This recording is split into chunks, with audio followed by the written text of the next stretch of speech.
Hello my friends and welcome back to Cat on a Sofa, and today I'm going to be looking at phase 1 of the MCU.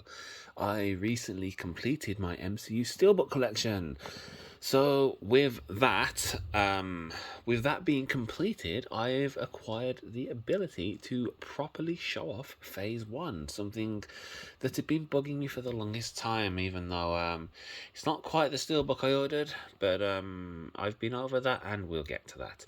So yeah, I kind of want to do I kind of want to try a ranking of the MCU movies. I don't think I want to do it now. It's gonna be a bit of a project, and I have an idea for something in the editing process where I'm going to be slotting in the names of the movies, which kind of I don't know how to do it. At least I don't know how to do it aligning them by grid, but that's not really terribly important for now. So what I'm going to do just right at the minute is go through my MCU Steelbook collection for phase 1.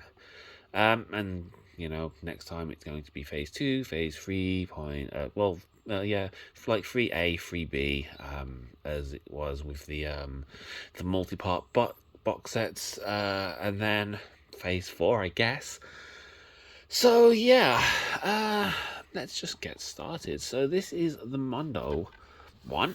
I've shown this on the channel before, I know. This was one of the biggest headaches to acquire for me, man. I started collecting the MCU Steelbooks when not phase 1, when the first Mondo wave was already passed, and where it was relatively easy to get hold of the others in the set. I just got them from Amazon Germany. This one had long sold out, and was a pain in the ass until we got like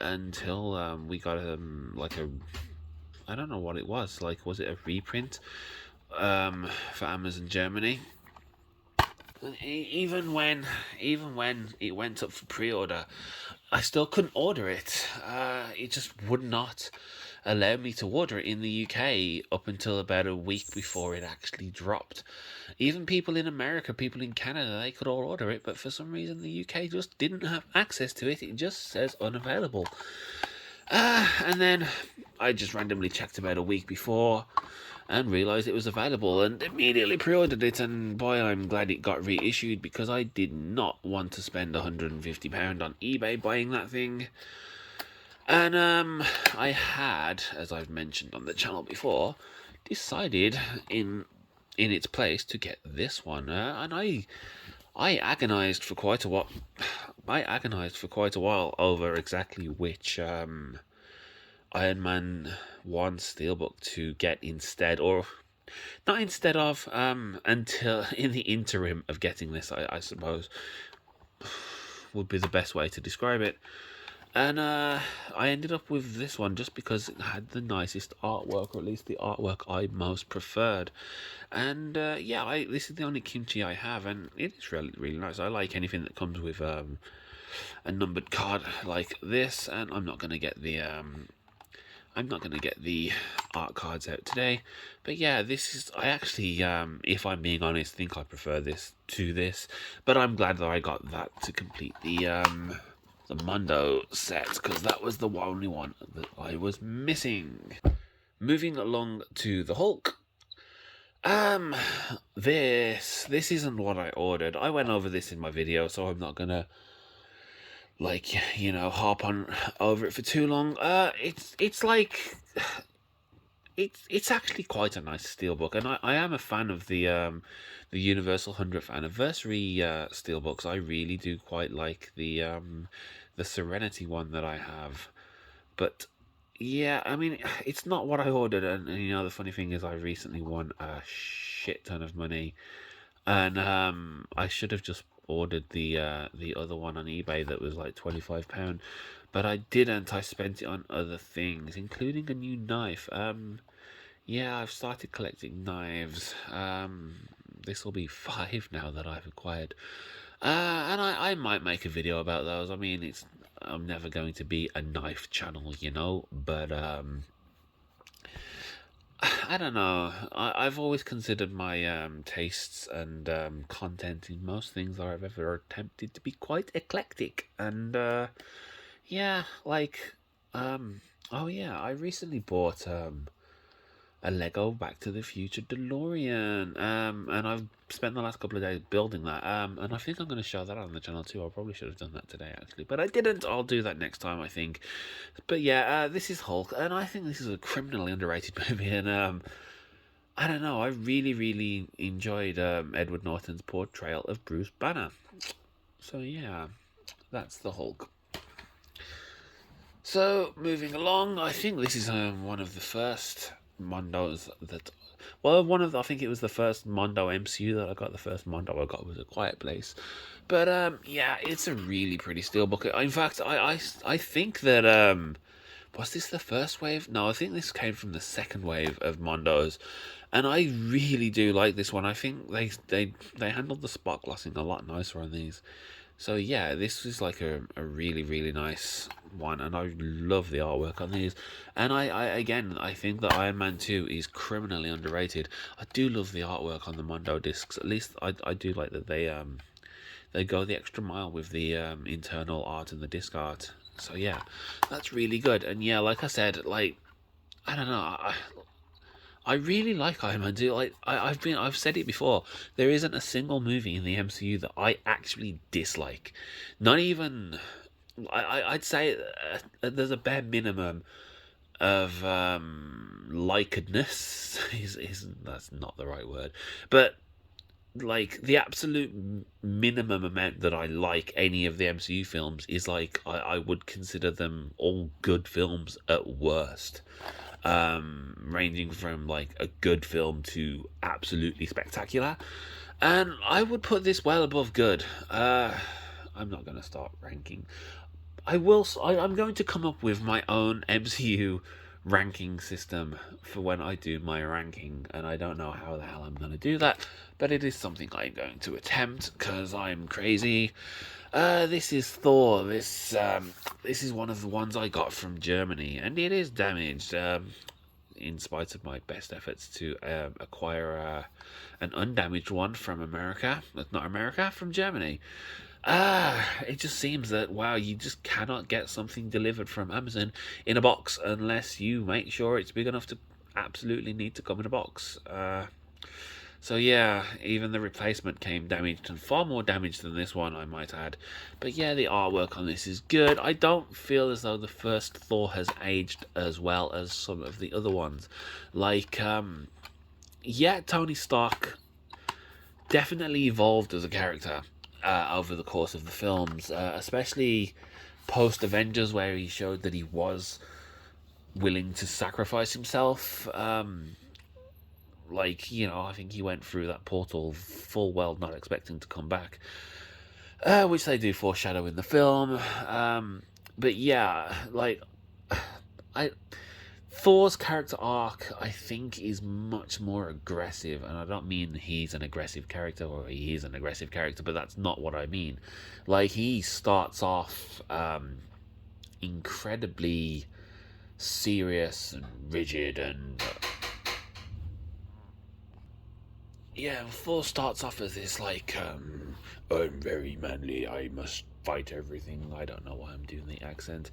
But he's not a bad person, but he's very, very short-sighted. It's like he just wants to go to war, and he doesn't really see the bigger picture until much, much later, even after the events of the first one. He's definitely too serious, and some people don't like the way they made him into much more of a jokey character with like much more similar in personality to Star-Lord, I think. But I like the way he goes. Like, he can still be serious when he needs to, but for the most part he takes like everything much more like in the breeze. I don't know if that's the right word, but yeah, I don't. I don't dislike the Thor movie, but I don't feel as though I don't feel like it's aged as well as some of the other ones.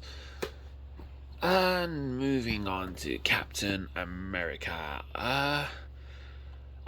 Steve Rogers definitely he definitely evolved as a character as well. But in the sense that he was much more naive, I think, in this one. Um, and it's not until the Winter Soldier that he starts to really, I guess in the first Avengers, he starts to see the world as it is, and not quite so black and white. He starts to see the shades of grey in between, and it's not just a case of good versus bad. And I think that's an important character arc for him. Uh, yeah, this was also one of the ones from America that I keep saying America. This is one of the ones from Germany that also came damaged, but it's fine. It doesn't matter. Well, it does matter, but what can you do?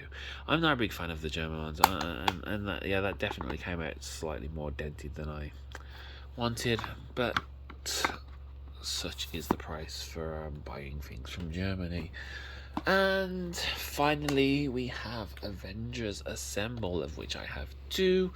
This one was a nice cheap pickup from CEX, and I actually went to get the Incredible Hulk when I picked this up, and it turned out that somebody had mislabeled the first Incredible, no, the first Hulk, sorry, the Ang Lee one, as the 2008 one. So yeah, that was unfortunate. But I think I picked up Ant-Man and the Wasp while I was there. That was like my initial. Well, yeah, I think I went to get there and Hulk, but it's all good. And I picked this up while I was there, and I think I even picked up Infinity War 2 while I was there because they were cheap, and I like having double dips. And yeah, they actually have one of these in my local. I might go and see if it's in better condition than this one because it's not great. But it's not terrible.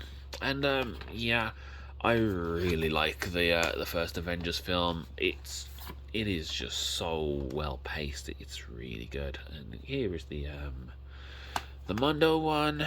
And yeah, I love the reverse art on that one too. It is all matte on the back, but it's one of those. It Some matte finishes feel bad, and some of them feel really nice. And the matte finish on the back of this feels nice. It's like the Bullet Train Steelbook. Like, everyone complained that it was matte, and yeah, maybe some spot glossing would have been nice, but as far as matte finishes go, it was really nice, and so is this, and the artwork is beautiful on it. And yeah, that's just a hell of a Steelbook. And I'm not gonna try and rank these in any way at the moment because I'm actually, yeah, I'm okay. I'm gonna do like a preliminary ranking of these films. So, if I had to try to choose a favorite from Phase One, I think definitely Avengers Assemble would be my absolute favorite for sure. And then I'd say I would have to go with Iron Man as my second one because that's really good. I do enjoy Captain America's origin story, so I think I would put that there. Like, okay, I think that would be my order. So we have Avengers Assemble, Iron Man, Captain America, Iron Man 2, Thor, and Hulk. And I did say that I really enjoy the Hulk, and in all fairness, Phase 1, I don't really have that centered very well, do I? So yeah, Avengers Assemble, Iron Man, Captain America, Iron Man 2, Thor, and Hulk. Now, I did say that I really enjoy the Hulk movie, and that's not a lie. But as I've said this about Tarantino before, as with any group of movies, any collective works that you enjoy the whole thing of, something has to be at the top of things you like, and something has to be at the bottom. Now, everything in between, this is still really good. I really enjoy every single one of these films, but I enjoy some of them more than others. So if this is brilliant, and this is like better than brilliant. They go up and up and up to, I consider Avengers Assemble to be absolutely spectacular. It is such a fun movie. And I like everything about it. I've always been a big Joss Whedon fan anyway, so I'm definitely always going to enjoy the sense of humor and style and dialogue that he brings to that. So yeah, it's unsurprising that I like Avengers Assemble, being such a big Firefly fan and all. So yeah, guys, that's my preliminary ranking of Phase 1. What I would plan to do at some point in the future is just do a really big video going through every single Marvel movie, telling you my thoughts on them, and trying to rank them in the order that I like them. And yeah, I was gonna do this today, but this is already getting to be a longer video than I normally make, and you know, doing 23 films just for the Infinity Saga. Yeah, what can you do? So yeah, I think that's about all I have for this, guys. So if you did enjoy this video and you do want to see more like them, please consider liking and subscribing. Side note, my Black Adam Steelbook has been charged but not dispatched, so I'm hoping I will have a video out for that sometime soon. I know people have already had the American release of that, but you know, we'll see if the HMV one this time round is any better. Although, like as it goes, they tend to just be flat matte. And that's fine, but I haven't seen Black Adam anyway, so I was definitely going to get that. Anyway, guys, I'll see you next time.